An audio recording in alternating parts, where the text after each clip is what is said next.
Bonsoir, soyez les bienvenus dans 28 minutes et merci de votre fidélité.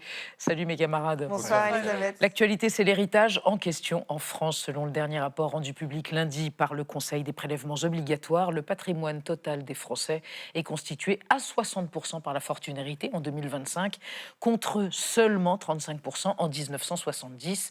La question est simple, la France est-elle devenue une société d'héritiers? Certaines voix suggèrent de revoir la fiscalité sur le patrimoine, comme l'a dit la présidente de l'Assemblée nationale, Yaël Braun-Pivet. Des héritages qui, comme ça, passent de génération en génération. Vous savez, le truc qui vous tombe du ciel, il y a un moment où ça suffit. On voit bien aujourd'hui que la circulation des richesses de génération en génération ne se fait pas bien dans notre pays et ça n'est pas sain. Facteur aggravant, d'ici 15 ans, le patrimoine engrangé par les baby-boomers, 9 000 milliards d'euros, sera transmis aux générations suivantes. La France est-elle en train de devenir une héritocratie où le travail serait dévalorisé? Faut-il un Big Bang fiscal sur le patrimoine? Ce sera l'objet de notre débat avant qu'on vous retrouve dans la dernière partie de l'émission. Marie Bonisseau et Xavier Mauduit. Emmanuel Macron est arrivé en Chine, Elisabeth, et oui, une visite dans un contexte international particulièrement complexe, l'occasion d'évoquer un moment intense des relations entre la France et la Chine. 1964, on va croiser mon général et Mao Tse-tung. Je crois que vous allez croiser des pandas. Bon, et vous, Marie? On va en Italie, où une statue du chanteur Pavarotti se retrouve coincée dans une patinoire. C'est très drôle et ça provoque ce débat. Peut-on rire des grands hommes? Ma réponse est oui. Bon débat. À tout à l'heure. Et pour commencer, on va évoquer un grand homme, David, le peintre. Jacques-Louis David, 1748-1825, celui de la mort de Marat, du serment du jeu de paume, du Napoléon, passant les Alpes. Le premier peintre engagé de l'histoire de France. Ekphrasis, description autour de 6 chefs-d'œuvre de David par Sébastien Allard, le directeur du département des peintures du musée du Louvre. S'il vous plaît.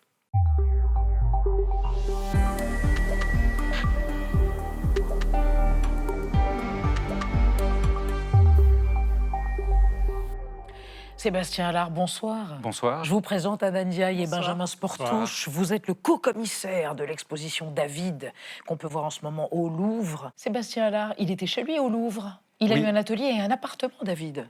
Il est vraiment chez lui au Louvre parce qu'il y a grandi enfant, puisqu'il était chez son tuteur qui avait un appartement. Il y a eu ses appartements, il y a eu ses ateliers, il y a exposé ses œuvres. Et puis, après sa mort, ses œuvres y sont restées, où on peut les voir encore aujourd'hui. On va parler de lui après votre profil idéal réalisé par Gaël Legras.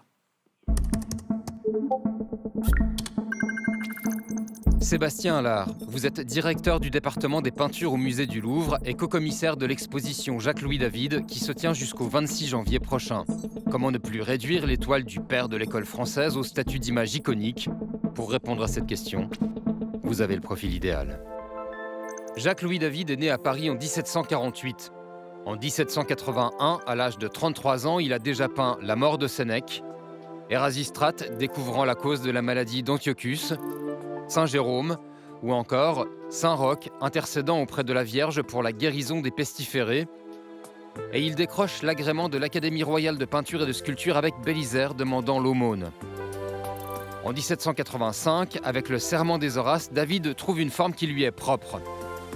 Le peintre est intimement lié au Louvre, puisqu'il y a été logé et qu'il y a créé de nombreux chefs-d'œuvre dans différents ateliers jusqu'en 1805. De votre côté, Sébastien Allard, vous entrez au Louvre en 1997 à l'âge de 30 ans en tant que conservateur chargé du récollement des dépôts au département des peintures. Depuis, vous avez donc pris du galon. Vous avez été commissaire de l'exposition Babylone, de celle sur l'art allemand de 1800 à 1939, ou encore de la grande rétrospective consacrée à Eugène Delacroix, auteur du célèbre La liberté guidant le peuple. C'est un reportage qui appelle à se battre pour la liberté. Donc c'est un reportage militant, on pourrait dire d'une certaine manière. Aujourd'hui, avec l'exposition Jacques-Louis David, vous vous intéressez là aussi à l'engagement de l'artiste dans la société. La mort de Socrate, tableau de 1787, selon vous, évoque la volonté de se soumettre à la loi. Marat, assassiné en 1793, constitue un hommage du peintre à un compagnon de lutte. Après la Révolution, David a été député à la Convention et assiégé avec les montagnards comme Marat. Les Sabines, en 1799, symbolisent la réconciliation nécessaire de la France. À l'occasion du bicentenaire de la mort du peintre et de cette exposition au Louvre, vous déclarez « La perfection formelle de David ne doit pas faire oublier que pour lui, la peinture est aussi une manière d'agir sur le monde. » Sébastien Allard, avant de parler de la mort de Marat, qu'est-ce que le récollement des dépôts dont vous étiez chargé?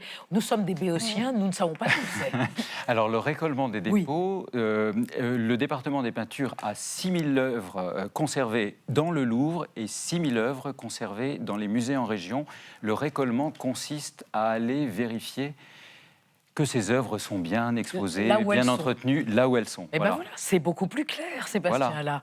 Est-ce qu'on peut évoquer la mort de Marat, ce tableau qui ressemble à une Pietà, ce tableau qui fait partie de l'imaginaire collectif, qui est reproduit partout, qu'on voit ici, et qui est si particulier avec une partie vide? Oui, c'est l'icône au sens propre de la Révolution. On est dans la période la plus sombre de la Révolution. La France est attaquée de toutes parts. Il y a une guerre civile, il y a des luttes de factions parmi les républicains. Marat est assassiné par Charlotte Corday le 13 juillet 1793. David est très proche de Marat.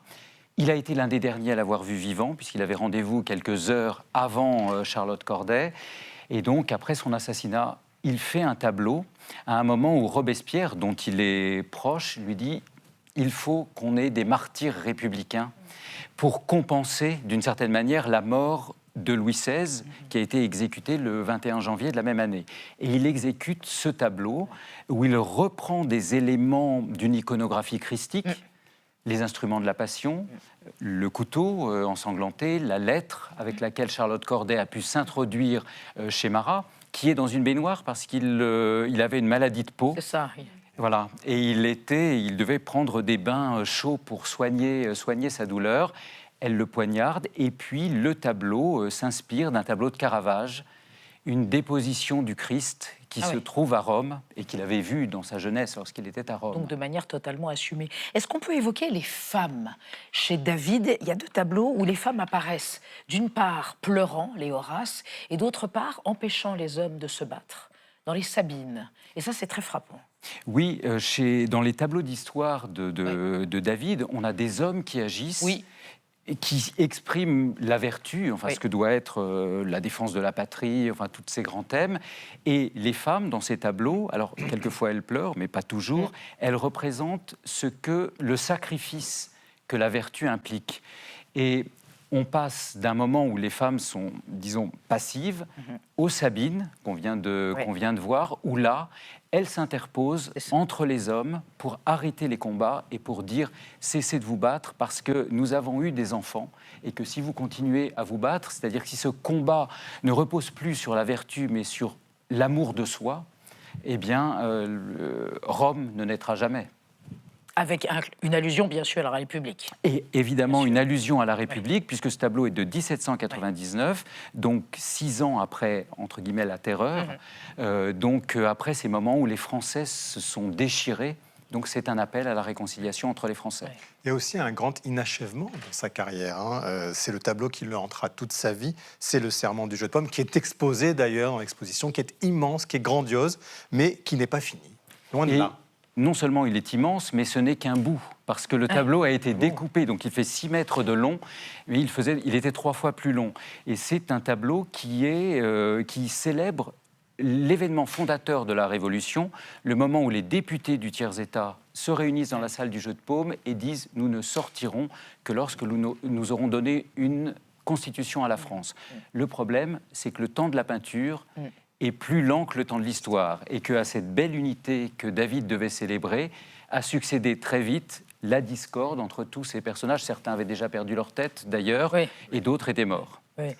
Alors, Sébastien Allard, on va évoquer avec vous et avec Anna le Louvre, où le pavillon des Sessions, a rouvert ses portes aujourd'hui. Oui, aujourd'hui exactement. La Galerie des 5 continents, c'est son nouveau nom, a été rénovée de fond en comble pendant 1 an pour offrir un nouvel écrin, notamment aux arts et civilisations du monde, et notamment à plusieurs œuvres du musée du Quai Branly. Alors, elle a été financée en très grande partie grâce au mécénat de la fondation de Marc Ladré de la Charrière, autour de 2 millions d'euros.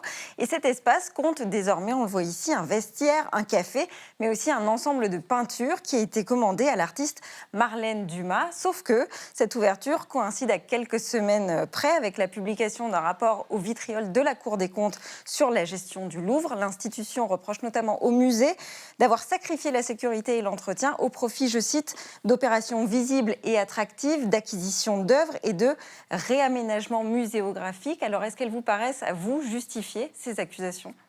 Alors, je pense que l'ouverture de cette galerie des 5 continents, comme la rénovation des salles au-dessus de peinture espagnole, montre qu'on a au contraire continué, qu'on travaille. Est-ce qu'elles me paraissent justifiées ? Je vous dirais non. Parce que tous ces travaux sont des travaux au long cours. Dans ces salles-là, nous avons rénové les systèmes de sécurité, le système de sûreté, etc. Et le palais, le musée est absolument énorme. Donc, et quant à la question des acquisitions, en fait, les investissements dans les acquisitions, pour beaucoup, sont des trésors nationaux. Et parmi ces bijoux qui ont été volés, en particulier, beaucoup ont été achetés depuis 1988. Donc, voilà. En revanche, ça nous incite à être encore plus actifs, à essayer d'anticiper encore mieux ce qui peut se passer. Est-ce qu'on peut évoquer un tableau inachevé, un autre tableau inachevé de David, qui est absolument bouleversant, la mort du jeune Barra ? On le voit là, qui est étonnant de douceur, presque d'homo-érotisation. Enfin, est-ce que vous pouvez nous parler de ce tableau ? Voilà, il est là. Il avait 14 ans, c'était un jeune tambour. Oui, alors ça, c'est à un moment, peu après d'ailleurs, l'assassinat de Marat, qui est récupéré par des factions plus extrémistes que Robespierre. Il faut créer des contre-martyrs, c'est-à-dire des martyrs qui ne soient pas susceptibles, soupçonnés d'appartenir à un ou l'autre des partis. Et donc, on trouve l'idée des enfants. C'est un jeune garçon qui a été assassiné lors d'une escarmouche qu'on devait panthéoniser. Et David réalise ce tableau qui est inachevé. On voit ses coups de brosse, il n'y a pas de couleur. Et il réutilise l'idée de l'éphèbe, qui était, disons, une manière de représenter les nus très importante dans ces années 1790, mais on voit bien qu'il ne cède pas au culte de la beauté de l'éphèbe, il le casse. Il y a cette espèce de drôle de position qui exprime cet enfant laissé mort, dépouillé de ses vêtements, au bord d'une route. Est-ce qu'il était une girouette, ce peintre engagé, adepte de la monarchie constitutionnelle, puis régicide, il a voté la mort du roi, puis proche de Robespierre, puis peintre consulaire, puis peintre impérial, il a peint Napoléon, puis exilé à Bruxelles, où il meurt en 1825, ou juste un homme engagé qui a suivi, comme il a pu, les méandres d'un idéal ? Alors, je dirais un petit peu les deux. Un petit peu les deux, mais parce que c'est une époque de fondation, on ne sait pas ce qui va se passer demain. Donc, alors, il reste fidèle aux idéaux de la Révolution. Lorsque Napoléon chute, il est exilé à Bruxelles et refuse de revenir en France tant qu'il y aura une monarchie. Mais évidemment, il est aussi avide de pouvoir. Il a été tout-puissant sous Robespierre et il redevient le premier peintre de l'empereur sous Napoléon. Rappelons que Bonaparte est le produit de la Révolution. Et on fête le bicentenaire de sa mort au Louvre jusqu'au 26 janvier. Catalogue superbe. Merci Sébastien, on le voit comme ça. Merci. Merci Sébastien Allard d'être venu dans 28 minutes. Et on va passer à toute autre chose et toute autre affaire, un débat sur l'héritocratie française en question. La France est-elle plus que jamais une société d'héritiers ? C'est ce que révèle le dernier rapport du Conseil des prélèvements obligatoires. En 50 ans, la fortune héritée a presque doublé pour représenter aujourd'hui 60% du patrimoine des Français. Avec quels effets sur l'ascenseur social ? Faut-il un Big Bang fiscal sur le patrimoine, comme certains le réclament? On en débat après la mise au point de Sandrine Le Calvez.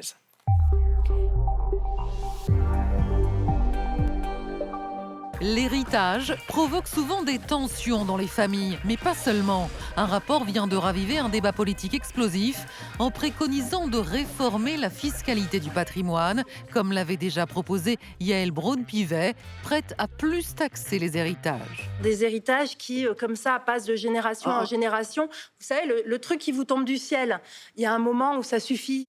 Une déclaration qui a provoqué incompréhension et colère. Dans les faits, à ce jour, seuls 14% des successions sont imposées, mais le sujet est ultra sensible. Comme pas du ciel, l'héritage, c'est soit des parents qui ont travaillé, soit nous-mêmes.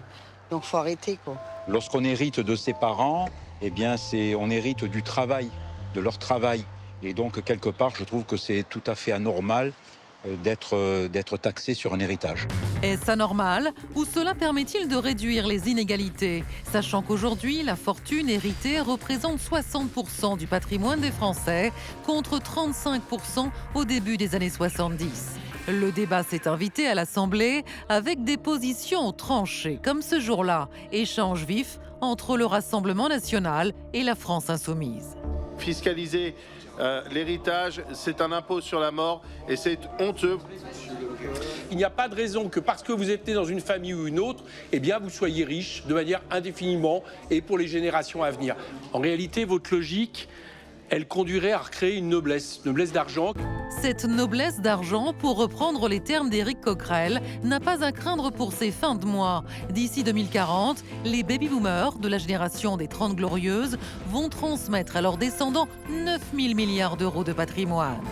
Alors l'héritocratie prend-elle le pas sur la méritocratie en France? Faut-il taxer davantage les plus riches héritiers pour réduire les inégalités? Ou est-ce injuste de taxer le fruit du travail d'une vie? Un débat qui s'annonce passionnant, vu nos invités. Olivier, ils ne seront pas d'accord. Olivier Babot, économiste, président fondateur de l'Institut Sapiens. Dernier essai, ne faites plus d'études. Apprendre autrement à l'ère de l'IA, coécrit avec Laurent Alexandre. Selon vous, la France est l'un des pays qui taxe le plus et qui redistribue le plus. Taxer ce qu'on appelle les super héritages en rendant une poignée de riches moins riches ne va pas résoudre notre problème. Ajoutez-vous. À côté de vous, Arthur Jatteau, bonsoir. Vous êtes professeur des universités en sociologie et économie. Vous êtes membre du collectif des économistes atterrés et vous avez participé à l'ouvrage collectif La dette publique, précis d'économie citoyenne. Selon vous, on s'enfonce de plus en plus vers l'héritocratie. L'héritage perpétue des inégalités, notamment des inégalités de patrimoine. Le taxer, donc ce patrimoine, serait une occasion de rebattre un peu les cartes. Et à côté de vous, Marie Gariazzo, bonsoir, directrice de l'Observatoire Société et Consommation, l'Obsoco. Vous avez co-réalisé en septembre de cette année, une étude avec Jérôme Fourquet, La roue de la fortune, constitution et transmission des patrimoines dans la France contemporaine pour la Fondation Jean Jaurès. Et selon vous, l'ascenseur social est bloqué en grande partie en France. L'imposition des successions pourrait être un enjeu de la prochaine présidentielle, mais il faudra faire preuve d'une grande pédagogie, voire d'une grande diplomatie. Et on démarre ce débat avec la citation du jour. On la doit à Beaumarchais, on a remonté le temps, on est au XVIIIe siècle, dans le mariage de Figaro, avec, dans un monologue du dit Figaro, acte 5, scène 3 pour être précis, cette tirade: qu'avez-vous fait pour tant de bien ? Vous vous êtes donné la peine de naître et rien de plus. Alors Olivier Babot, la France s'est-elle redevenue une société d'héritiers comme au XVIIIe siècle ou comme dans le Père Goriot de Balzac au XIXe? Alors on est très très loin heureusement des niveaux du 19e. On est encore à des niveaux d'égalité plus extraordinaires. Alors le pic quand même c'était en 1980, on a un petit peu reculé, mais il faut dire qu'il n'y a pas eu d'explosion du tout des inégalités en France. Si vous prenez sur les revenus, les 1%, c'est toujours à peu près 10%. Les 1% les plus riches font 10% des revenus. Si vous prenez les patrimoines, les 1% les plus riches ont gagné quelques points depuis quelques années, mais on n'a pas du tout d'explosion. Et puis on pourrait parler de plein d'autres indicateurs sur les inégalités. Alors, cela étant, il y a un vrai problème, effectivement, c'est le fait que, comme en France, nous tuons la réussite. Il est impossible de réussir par son travail, parce que le taux d'imposition, le coin socio-fiscal, peut atteindre jusqu'à 150% de votre revenu net. C'est-à-dire qu'en fait, vous avez gagné 250, vous ne touchez que 100. Oui. À ce moment-là, non mais ça veut dire qu'on ne peut pas réussir par son travail, donc il ne reste plus, évidemment, que l'héritage. Mais on va rester sur le diagnostic d'abord. Arthur Jatteau, vous n'êtes certainement pas le même, non, sur cette société d'héritiers? Oui, on est effectivement aujourd'hui de plus en plus, depuis une trentaine d'années environ, de plus en plus dans une société d'héritiers. Vous l'avez dit en introduction, aujourd'hui à peu près 60% du patrimoine provient d'un héritage. Oui. C'était 35% il y a une cinquantaine d'années. Donc ça montre qu'on est de plus en plus, l'héritage occupe une place de plus en plus importante dans notre société, et on peut penser que c'est pas très juste, puisque si on veut s'enrichir par son travail, c'est bien qu'on ne s'enrichit pas que par son patrimoine. Et aujourd'hui, c'est très clair que le meilleur moyen d'être riche, ce n'est pas de travailler, c'est d'hériter. Et ça, les données sont très claires là-dessus. Et on peut penser qu'il faut changer cet état de fait. Marie Gariazzo, on peut parler d'héritocratie même, vous diriez, vous ? Ce qui ne va pas plaire à Olivier Babot. Alors, je ne vais peut-être pas aller sur le choix des termes, mais c'est vrai que nous, dans les études qu'on a pu mener, c'est sûr qu'on remarque que cet ascenseur social, il est vraiment très fortement grippé. Par le diplôme, on n'arrive plus forcément à accéder aussi haut qu'avant. On est de plus en plus nombreux, donc il y a une compétition scolaire qui limite en fait la progression. Il y avait un autre levier qui était très important pour constituer un patrimoine, c'était l'immobilier. Aujourd'hui, c'est de plus en plus difficile, compliqué. Donc voilà, la première marche, souvent, en tout cas dans les grandes agglomérations, est quasiment impossible si on n'a pas un apport. Et puis, il y a la troisième voie qui est peut-être l'entrepreneuriat, mais on peut se dire aussi, alors c'est vrai, il y a des brèches, on peut en effet se constituer un patrimoine par l'entrepreneuriat, mais combien d'élus par rapport à ceux qui tentent l'aventure. Et peut-être juste rajouter quelque chose, c'est que l'héritage, nous, on a observé qu'il avait quand même changé considérablement de forme et qu'aujourd'hui, avec l'allongement de la durée de vie, il arrive moins post-mortem. Il va être en fait distillé à toutes les étapes de la vie, ce qui va aussi augmenter les inégalités, puisqu'on va pouvoir bénéficier ou pas d'une sécurité familiale. Et donc, ça va être le cas à la fois pour se loger, mais ça peut être aussi pour s'acheter une voiture, en cas de coup dur, en cas de divorce. Et donc, ça va créer d'assez fortes inégalités. Vous contestez l'idée d'une société à deux vitesses, mais quand même 1% des héritiers, Olivier Babot, vont recevoir 4 millions d'euros ou plus, alors que 2/3 des héritages en moyenne en France ne dépassent pas les 30 000 euros. Ça fabrique quand même une fracturation, non ? Non, mais encore une fois, il y a toujours eu ce genre d'inégalités. Elles étaient bien pires autrefois et on est plutôt bien représenté en France grâce à la redistribution. Mais le grand drame, c'est qu'en effet, par son travail, on est tellement taxé, la productivité est tellement forte que on ne peut pas, même si on est extrêmement diplômé, même si on travaille beaucoup, sauf à avoir une très très belle réussite entrepreneuriale, mais qui est assez rare, imaginez réussir. Regardez le paradoxe. Les États-Unis, qui évidemment redistribuent beaucoup moins que nous, eh bien chez eux, l'ascenseur social marche mieux. Et si vous regardez le nombre de milliardaires, ou le pourcentage parmi les 400 plus grandes fortunes, qui sont des self-made men, vous avez quasiment 70% des gens qui viennent de leur propre réussite. Chez nous, c'est moins de 50% des milliardaires qui viennent. En fait, nous ne pouvons pas avoir de réussite parce qu'on l'empêche. Et alors, c'est très amusant d'expliquer qu'il faut supprimer cet héritage pour permettre l'ascenseur social. Ouais. C'est comme accuser le canot de sauvetage du paquebot qui coule. Notre problème, c'est de déverrouiller la réussite. Oui, moi je voulais revenir sur le chiffre que vous avez cité. Le chiffre, 1% des Français vont toucher au cours de leur vie un peu plus de 4 millions d'euros. Un peu plus de 4 millions d'euros. Ça veut dire quoi ? Ça veut dire que ces Français-là, sans travailler de leur vie, juste en dépensant ce capital-là, ils peuvent avoir un niveau de vie supérieur à ceux qui touchent les 1% des salaires les plus élevés. En même temps, c'est pas de leur faute. C'est pas de leur faute, mais ils n'ont rien fait. Ils n'ont rien fait pour, donc il y a une forme d'injustice là-dessus. Et si on va même plus loin, si on prend les 0,1% qui touchent les héritages les plus élevés, c'est autour de 13 millions d'euros. Donc vous touchez 13 millions d'euros sans avoir rien fait par chance, comme vous l'avez dit avec la citation de Beaumarchais. Eh bien, ces individus-là vont payer en moyenne autour de 10% de frais de succession. Donc ça montre bien que, en fait... C'est pas assez. Chacun sera libre de le juger. Pour ma part, je pense que c'est un peu insuffisant.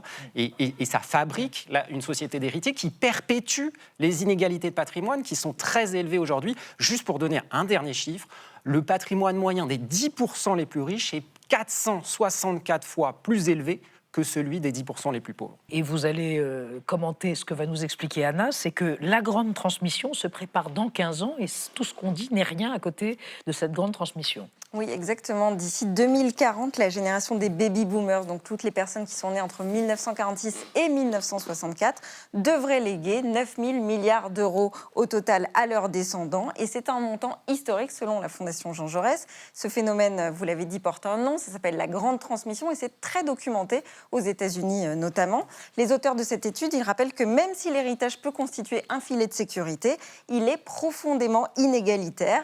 Leur crainte, c'est évidemment que les enfants des riches deviennent encore plus riches dans 15 ans et que cela finisse par trahir la promesse républicaine d'égalité des chances.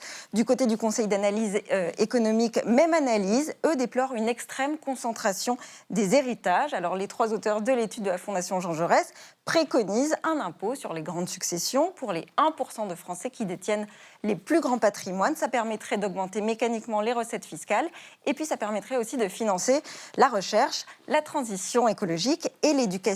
Marie Gariazzo, 9 000 milliards, aujourd'hui, vu la conjoncture, c'est presque 3 fois le montant de la dette. Ça paraît quand même assez difficile pour l'État de s'en passer. Est-ce que vous pensez que ça peut réduire quand même les inégalités ? Alors cette grande transmission, elle ne touchera pas tout le monde de la même manière. Et ce qui est vrai aussi, c'est que cette grande transmission, elle va se confronter à l'allongement de la durée de vie. Et donc on peut aussi se dire, enfin en tout cas nous, les notaires qu'on a rencontrés, nous disent aussi qu'une partie de cet argent-là va être dépensée en fait dans la fin de vie des personnes qui vont être censées transmettre. Donc voilà, plus cette transformation de l'héritage que j'évoquais précédemment, qui fait que la génération des baby-boomers, qui est souvent pointée du doigt comme étant très privilégiée, en fait c'est une génération qui donne énormément à ses enfants. Et donc, au cours de la vie. On peut donner jusqu'à 100 000 euros. Alors, on peut donner, en effet, par le biais de donations, mais au-delà de ça, on peut donner aussi, je veux dire, quand on participe à l'achat d'une voiture, quand on participe au financement, je sais pas, d'un mariage, quand surtout on donne un apport qui n'est pas forcément une donation pour acheter un bien immobilier. Et donc, en fait, c'est surtout ça qui va créer, en fait, des inégalités au-delà des gros revenus, des gros patrimoines. Ça va créer des inégalités à toutes les étapes de la vie et exclure les gens qui n'ont absolument pas cette sécurité familiale. Olivier Babot, taxer les super patrimoines, pour vous, c'est non, d'emblée. Alors oui, pour une raison qui est la raison du droit de propriété. Il faut se souvenir que quand on a touché les revenus, ils ont été très très fortement taxés. Quand on les possède sous forme de patrimoine, ils sont taxés parce qu'on a des impositions sur le patrimoine, d'autres pays n'ont pas. Et quand on fait la transmission, ils sont déjà taxés. C'est les sur droits 13 de millions, succession. si c'est 10%, c'est 1,3 million quand même que vous payez sur les droits de succession. Il faut rappeler qu'il y a beaucoup de pays, comme la Suède par exemple, comme l'Autriche, comme le Canada, qui ont supprimé leurs impôts de succession. Il faut quand même le dire. Les impôts, nous, on a tous les impôts au maximum à chaque fois. Alors pourquoi maintenant on a un grand thème autour de la grande transmission? Parce que l'État impécunieux et désespéré et fait absolument essaie de trouver tous les moyens, le raclage de fonds de tiroir pour arriver à avoir un peu d'argent. Mais regardez, les revenus sur les taxes sur l'héritage ont doublé en 10 ans, on est à 20 milliards. Les dépenses de l'État, c'est 1500 milliards. Le déficit de l'État, on est autour de 140 milliards en 2025. En réalité, vous pouvez augmenter de 5, 10% ou peut-être de 20%. Vous n'aurez même pas réglé le problème. Et ces 9 milliards, c'est des gens qui ont... 9 000 milliards, pardon. D'ailleurs, c'est sur 15 ans, parce qu'en réalité, c'est 677 par an en moyenne, et ça fait donc que 5% du patrimoine total. Voilà. Si l'État gérait mieux ses affaires, en effet, il n'aurait pas à aller chercher dans l'héritage des Français, qui petits comme gros d'ailleurs. Non, c'est pas ça le problème initial. Moi, je pense qu'effectivement, vous avez raison de parler de ces 9 000 milliards. Pour moi, c'est une occasion unique de revenir sur les inégalités de patrimoine. Le décès de quelqu'un, l'héritage, c'est le moment où on peut taxer significativement pour réduire les inégalités de patrimoine qui sont très élevées. Depuis une quinzaine d'années, les 1% les plus riches, vous avez dit quelques points de PIB. 3 points. Mais oui, mais c'est beaucoup, 3 points de PIB. Non, pas de PIB, en pourcentage de la richesse totale. Parce que par rapport au PIB, ça n'a pas de sens. Oui, par rapport, ça vous avez raison, sur le patrimoine, tout à fait. Vous avez raison. Et là-dessus, donc, plusieurs points de patrimoine total qui va dans la poche des 1% les plus riches, au détriment des 99% restants. Et donc, évidemment qu'il faut que l'État, là-dessus, taxe davantage, profite de ça pour réduire ces inégalités qui sont excessives. C'est exactement ce que dit François Ruffin, on va l'écouter. Il fait partie de ces politiques qui veulent taxer les patrimoines, surtout les très gros. Écoutez. Taxez-nous sur nos patrimoines, taxez-nous sur nos successions. Ce sont 115 entrepreneurs, start-upers, millionnaires qui écrivaient cette tribune dans Les Échos. Et là, il faut tout de suite préciser qu'on ne parle pas des héritages des Français ordinaires. Et là, ce dont on parle, c'est bien des 1%, et même plus précisément des 0,1%, qui non seulement accumulent des patrimoines qui se chiffrent en milliards, en dizaines de milliards ou en centaines de milliards, mais qui en plus dessus se voient payer quasiment pas d'impôts par des effets d'optimisation. Bon alors finalement, Marie Garriazzo, ce dont on parle vraiment, ce qui pose problème, c'est les très gros patrimoines ou pas? Ou il faut aller au-delà de ça? Et puis, ce qu'a dit François Ruffin, c'est l'optimisation fiscale, en fait. C'est vrai qu'il y a les droits de succession, mais il y a surtout la façon dont les grands patrimoines arrivent à échapper, en fait, un peu aux impôts qui sont mis en place ou à bénéficier de systèmes qui sont mis en place à leur avantage. Et ça, c'est quelque chose qui est, de notre point de vue, un objectif assez important. C'est-à-dire que devrait être taxé 40% et c'est 10% au final, par exemple? Oui, puis parce qu'en fait, on se rend compte que, un des éléments, en tout cas, nous, dans l'étude qu'on a menée, qui était vraiment un fil directeur, c'est cette fameuse culture financière et fiscale qui bénéficie en fait à ceux qui la possèdent. Et ceux qui la possèdent, c'est soit ceux qui travaillent dans le secteur, soit en tout cas les plus riches qui peuvent se faire accompagner. Et on voit que même tous les dispositifs qui ont pu être mis en place par l'État, notamment pour accéder à la propriété, ont été en fait à l'avantage des personnes qui possédaient cette culture financière et qui par le biais de cette culture-là, avaient le moyen à la fois de bénéficier de ces dispositifs ou de les détourner. Olivier Bao, ce 0,1%, on n'y touche pas non plus? Ou il y a une marge tout de même? Moi, je suis très pragmatique. Les gens, ils ont le choix entre 0% dans beaucoup de pays et théoriquement 10%, ou même 40% si c'était vraiment employé chez nous. En général, si c'est assez bas pour beaucoup de grands patrimoines, vous savez, c'est parce qu'il y a dedans de l'appareil productif. Alors, peut-être qu'il y a des abus, peut-être qu'il y a des moments où on peut regarder s'il n'y a pas des choses qui ne ressortissaient pas réellement au patrimoine productif, mais il faut faire très attention parce qu'on parle là donc du fameux pacte Dutreil, qui fait que si on appelle transmission, en fait, c'est tout simplement qu'on vend nos entreprises et que les gens partent ailleurs. Donc moi, c'est du pragmatisme. Il y a plein de pays autour de nous, en particulier l'Italie, on peut parler de la Suisse, qui donnent des deals fiscaux extrêmement intéressants. La France n'est pas une île au milieu d'un océan vide. Non, la France a des voisins et malheureusement, il faut faire avec ces gens-là. On a besoin de ces gens riches. Il faut rappeler que 57% des Français, comme l'a montré l'INSEE, sont bénéficiaires nets de la redistribution. Ça veut dire que leur taux d'imposition est en réalité négatif. On a besoin des plus riches pour financer le système qui déjà est déséquilibré. Donc voilà, gardons-les et essayons d'être raisonnables dans le plumage de loi, comme disait, je crois, le ministre de Louis XIV, très fameux. Voilà. Qu'est-ce que vous en pensez sur ces plus riches? Parce que est-ce que vous êtes pour qu'on aille plus loin, qu'on taxe toutes les donations du vivant, y compris les 100 000 euros, comme disait 100 000 euros tous les 15 ans par enfant? Alors moi, je suis pour qu'il y ait un barème réellement progressif de l'héritage. Aujourd'hui, le barème, il est progressif quand on le regarde, mais il y a tellement de dispositifs d'exonération qui permettent de sortir du barème. Vous avez parlé du pacte Dutreil, mais il y a aussi les assurances-vie, le démembrement du droit de propriété, qui font qu'en fait, il y a un manque de progressivité. En fait, il faut qu'il y ait plus de justice dans la manière de taxer ces héritages. Et c'est s'il y a plus de justice dans la manière de taxer les héritages que ces frais de succession, cette taxe sur l'héritage sera plus acceptée. Mais par exemple, pas de taxe sur les contribuables. 100 000 premiers euros. Ça vous paraît normal ou pas? On le conserve ou pas? Ça peut, pour moi, ça peut se discuter. Pourquoi est-ce qu'on en fait, on privilégierait les taxations en ligne directe, etc. Moi, je suis pour qu'il y ait un barème progressif dès le premier euro, mais qui soit réellement progressif, de manière à ce que tout le monde soit taxé sur l'héritage, mais les héritages les plus petits, très faiblement taxés, comme c'est le cas aujourd'hui. Évidemment, le retour de l'ISF. Mais aujourd'hui, la majorité des héritages ne sont pas taxés. Sourire de son voisin. Oui. Alors non, mais c'est toujours l'idée qu'on est absolument les seuls. Et tout ça pour alimenter quoi? Le tonnet des Danaïdes de dépenses. Si les dépenses sociales à la redistribution faisaient la mobilité sociale, on n'aurait pas un ascenseur social, on aurait une fusée. Au contraire, elle est très mauvaise. Il faut peut-être se poser une question à un moment donné. C'est peut-être pas une question de redistribution, ou peut-être qu'elle est mal faite, peut-être qu'il faut essayer de repenser les choses. Peut-être que rendre les riches moins riches ne va pas rendre les pauvres moins pauvres. Peut-être qu'il y a d'autres choses à imaginer. Alors, on va s'interroger sur, philosophiquement, l'héritage. Taxer l'héritage, c'est empiéter sur la liberté individuelle ou c'est abonder dans la justice sociale. Mais regardez, une archive autour des droits de succession, un sujet qui est tabou en France. Depuis longtemps, beaucoup de Français les considèrent comme un impôt sur la mort. C'est l'impôt le plus impopulaire de France et c'était déjà le cas, il n'y a pas très longtemps, il y a 20 ans, en 2005, même auprès de gens aux revenus a priori modestes. Les impôts ne sont jamais populaires, mais c'est particulièrement vrai pour les droits que l'État prélève sur les successions, surtout quand cette taxe frappe l'héritage laissé par un père ou une mère à ses enfants.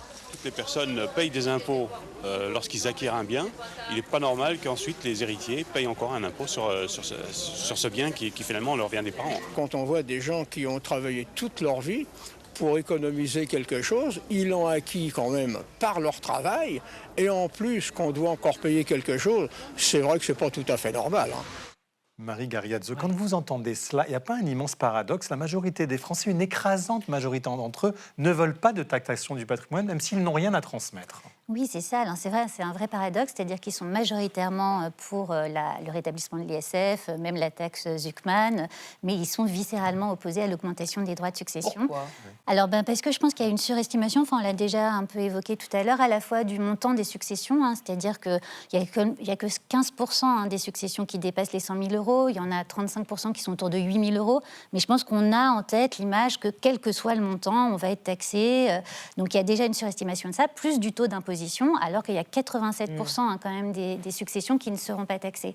Et donc, du coup, je pense que c'est cette double surestimation qui fait qu'on est viscéralement opposé à ça, plus évidemment, le côté, l'héritage, c'est... c'est la famille, c'est la lignée, c'est le travail des anciens. Et puis, je pense que le gros problème, c'est qu'aujourd'hui, on axe le discours sur la personne qui transmet, donc c'est impôt sur la mort, la méritocratie, et on ne le place pas du côté de la personne qui reçoit, parce que la méritocratie de quelqu'un qui reçoit beaucoup d'argent, ça pose question. Vous avez du boulot, Arthur Jattot, pour les convaincre, ces Français, non? Oui, tout à fait. Ils sont contre. Ils sont très nombreux, ils sont effectivement majoritaires à être opposés aux droits de succession, alors qu'une majorité d'entre eux sont amenés à ne pas en payer.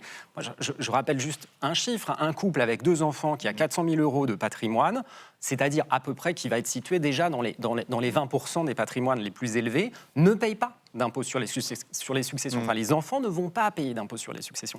C'est un impôt qui touche, vous l'avez rappelé, uniquement les patrimoines aujourd'hui les plus élevés. La plupart des gens ne sont pas concernés aujourd'hui par le barème de ces frais de succession. C'est uniquement, théoriquement, les plus riches qui le sont, mais les plus riches, vous l'avez rappelé également, peuvent faire jouer l'optimisation fiscale dont on a parlé pour faire baisser drastiquement leur taux, leur taux d'imposition, ce sur quoi il faut absolument revenir. Mais Olivier Bauer, est-ce qu'on a vraiment besoin d'hériter quand on voit aujourd'hui qu'aujourd'hui on hérite à plus de 50 ans?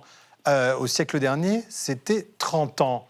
Donc voilà, on hérite tard. On pourrait le redistribuer au lieu de retirer cet argent dont on a peut-être moins besoin quand on a déjà sa vie professionnelle derrière soi. Oui, c'est un des grands problèmes qui est une conséquence de la chose très positive, qui est que nous vivons beaucoup plus vieux. Voilà. En effet, autrefois, à 20 ans, 25 ans, ça y est, vous héritiez, vous avez votre vie. Aujourd'hui, il y a effectivement ce problème-là, mais il y a des façons d'y pallier, puisqu'il y a des façons de transmettre. Effectivement, vous pouvez le faire un petit peu plus tôt, parfois aller directement aux petits-enfants, où il y a des moyens. Mais c'est vrai que c'est une égalité qui est plus gênante, une égalité intergénérationnelle, où, de façon générale, on voit des jeunes qui sont inquiets pour leur avenir, qui ont du mal à se loger, qui n'ont pas du tout les possibilités d'entrer dans la vie. Et des parents qui se disent que leurs enfants auront un niveau de vie inférieur au leur. Exactement, ce qui n'était pas le cas dans les 30 Glorieuses, où on est dans une sphère d'optimisme extraordinaire. Aujourd'hui, et c'est tout à fait fondé, on pense que ces enfants et soi-même ne vivront pas mieux dans 5 ans, mais c'est dû aussi au fait que nous avons un système à bout de souffle, nous avons une croissance très faible, on n'arrive plus à financer un système qui doit très probablement se réinventer complètement. Alors, encore une fois, on peut rajouter dans le tonneau des Danaïdes un peu d'argent, mais ça ne va pas régler réellement les problèmes. Il faut essayer d'avoir une vision de l'égalité des chances aussi qui essaye d'intégrer des choses comme le capital culturel, le capital social, le sens de l'effort, comme l'ont montré certains chercheurs, évidemment, qui font des inégalités. Ça peut être un thème de la prochaine campagne présidentielle. On pensait que ça allait l'être, ça n'en a pas été. Est-ce que là, les politiques peuvent se battre sur ce thème-là? Oui, alors c'est vrai que si on se retourne un petit peu en arrière, Nicolas Sarkozy en avait fait un fer de lance plutôt pour supprimer les droits de succession, et que la volonté de François Hollande après, voire d'Emmanuel Macron, de modifier un peu la donne, finalement, ça a été quelques ajustements, mais parce qu'il y a cette opinion publique qui est viscéralement opposée à cette augmentation-là. Quoi qu'il en soit, on voit quand même qu'aujourd'hui, la taxe Zuckman, le sujet s'invite quand même de façon relativement durable dans le débat public, ce qui est quand même un fait Et il notable. s'est invité ce soir et il se réinvitera vraisemblablement. Merci d'avoir participé à notre débat. On va rester dans l'actualité vue par Xavier Mauduit et Marie Bonisseau. L'Ukraine, la guerre commerciale et la diplomatie du panda. Oui, Emmanuel Macron est en Chine. Et on évoquera en Italie le ténor italien Pavarotti pris dans les glaces avec un scandale local autour de cette affaire. Mais d'abord, le mot vedette du jour, c'est BDSM, un acronyme qui désigne, tout le monde pouf, qui désigne des pratiques sexuelles limites. Voilà, c'est entendu.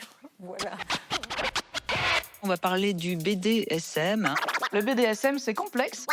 Le BDSM, c'est tendance. Qu'est-ce que ça veut dire? Exactement ce que ça dit. Merci de m'en dire un peu plus. Entendu. La vie secrète des mots vedettes. BDSM, acronyme de bondage, domination, soumission, sadomasochisme, désigne un chapelet de pratiques érotiques fondées sur la violence consentie. Le 24 novembre, The Conversation se demandait, alors que sadomaso décrit souvent les relations de travail toxiques, si le BDSM pouvait enseigner aux managers à mieux respecter leurs équipes. Entre autres, s'inspirer de l'éthique du consentement chère au BDSM. Fin octobre se tenait, aussi décomplexé que la Fashion Week, le grand raout annuel du BDSM, la Fetish Week, avec son Fetish Market et sa soirée géante de 1000 participants, obéissant au dress code, latex, cuir, wet look, vinyle et surtout un règlement intérieur très sévère. Aucun piétinement, fouettage ou strangulation ne se fera sans demander poliment la permission. Dans ces églises du sexe paraphilique, le consentement est l'argument massu pour attirer les jeunes femmes en quête de respect érotique. Paradoxe d'une liberté sexuelle livrée à des contraintes protocolaires, pas vraiment le schéma des pères fondateurs. Un aristocrate français aux récits libidineux, cruels et humiliants, loin de tout consentement, puis un bohémien autrichien rapportant la soumission à coups de fouet de son oncle par sa tante, ont inspiré à un psychiatre allemand, étudiant différentes perversions sexuelles, les mots sadisme et masochisme, l'ADN du BDSM.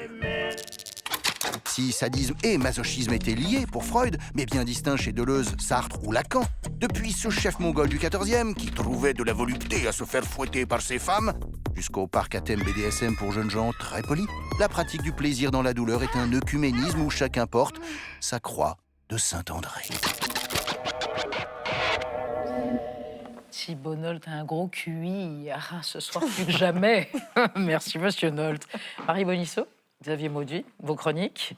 Le président Macron est en visite en Chine. Il a été rencontré Xi Jinping avec une diplomatie en équilibre entre le panda, les questions économiques, la géopolitique. Et vous revenez sur un moment fort des relations entre nos deux pays, 64. Ouais, 1964, Elisabeth, le général de Gaulle profite du Conseil des ministres du mercredi 8 janvier 1964 pour évoquer son intention d'annoncer la reconnaissance par la France de la République populaire de Chine. Vous savez, la Chine, l'immense Chine continentale, est devenue communiste en 1949, mais elle n'est toujours pas reconnue par les puissances occidentales. Elle est d'ailleurs pas reconnue à l'ONU. La Chine, alors reconnue, c'est la République de Chine, autrement dit Taïwan, là où en 1949 se sont réfugiés les nationalistes menés par Chiang Kai-shek. C'est pas rien à ce moment-là de reconnaître la République populaire de Chine. Et le général de Gaulle explique sa motivation lors d'une conférence de presse à l'Élysée, ces grandes conférences de presse du général de Gaulle. On est le 31 janvier 1964. La reconnaissance qui a été officialisée un petit peu plus tôt par un communiqué, quelques jours plus tôt, c'est simplement suivre un principe de réalité. La France ne fait que reconnaître le monde tel qu'il est. Voilà ce que dit le général de Gaulle. Et puis il y a évidemment aucune approbation de la politique menée par le communisme Mao Tse-tung, bien sûr. Mais en pleine guerre froide, cette reconnaissance est perçue par les États-Unis comme une provocation.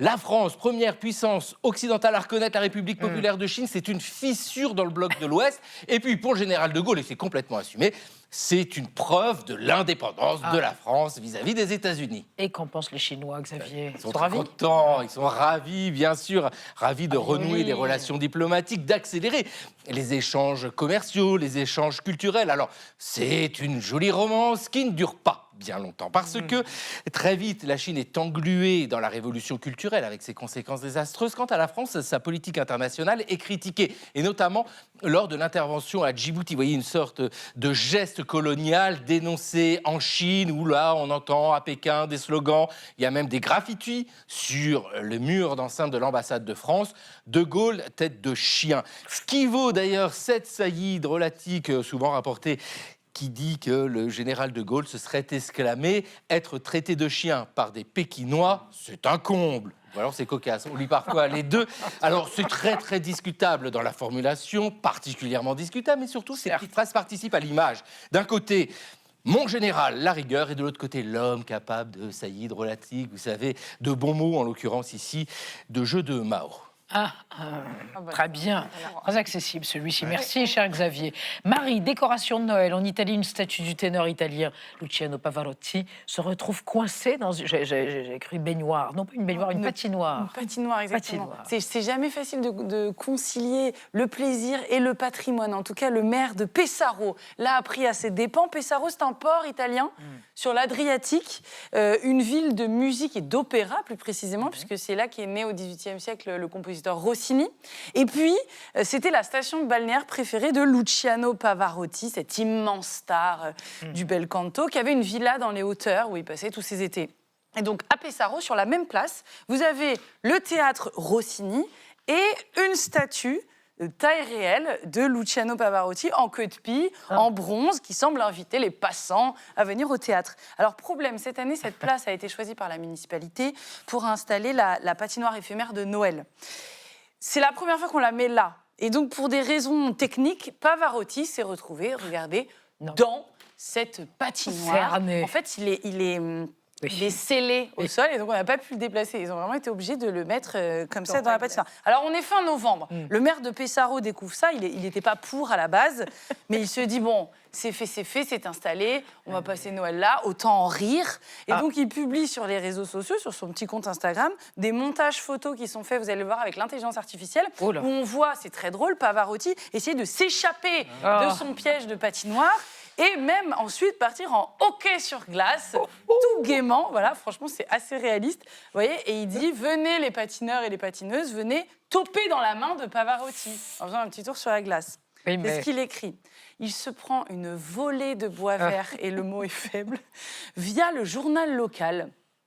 Qui a passé un petit coup de fil, les traîtres. Ils ont appelé la veuve de Pavarotti, qui vit à Londres. Ils ont dit, qu'est-ce que vous en pensez? Et ils lui ont envoyé des photos de la patinoire et de Pavarotti. Elle s'étouffe de colère, publiquement. Dans le journal, elle dit, c'est un coup de tonnerre. Comment une administration peut se permettre de traiter ainsi la mémoire d'une personne qui a fait la grandeur de l'Italie dans le monde? On le sent, elle n'est pas contente. Résultat, vous savez comment ça se passe. Plus on en parle, plus on en parle. Ce Pavarotti on Ice s'est retrouvé dans les journaux du monde entier. On l'a même vu dans 28 minutes, une excellente émission d'Arte. Voilà. Quant à notre pauvre maire italien, il s'est confondu en excuses. Il a promis que l'année prochaine, on installera la patinoire autre part. Alors j'ai regardé, ils ont une statue de Garibaldi. Ah bah tiens. En granit. Voilà. Allez, il prépare une fausse note encore avec Garibaldi. Épatant. Merci Marie, merci de votre fidélité. On se retrouve demain à 20h05 avec la chanteuse légendaire Joan Baez. Tchuss.